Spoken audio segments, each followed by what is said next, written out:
It is the first thing we do when we enter this world and the last thing we do when we leave it. We take roughly 20,000 breaths every single day, mostly without a second thought. But why is this gas so vital? Welcome back to First Things First. I'm your expert, and today we explore the breath of vitality, the respiratory system. At its simplest level, breathing is about energy. Oxygen acts as the final electron acceptor in your cellular metabolism. Without it, the mitochondria in your cells cannot produce ATP, the molecular currency of life. In a very real sense, you breathe to keep your internal fires burning. Let's follow a single molecule of oxygen on its journey. It begins at the nose or mouth, where air is filtered by tiny hairs, humidified, and warmed to body temperature. It then travels down the pharynx and past the larynx, your voice box, into the trachea or windpipe. The trachea is a masterpiece of engineering, held open by C-shaped rings of cartilage so it never collapses. As it enters the chest, it splits into two primary bronchi, which branch out like the limbs of a tree.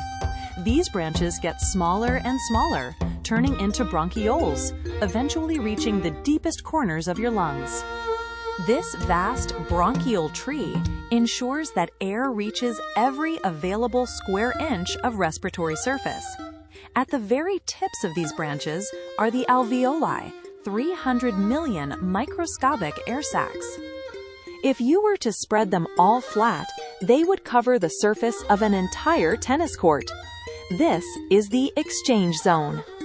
The walls of the alveoli are incredibly thin, only 1 cell thick. Here, the magic happens through simple diffusion.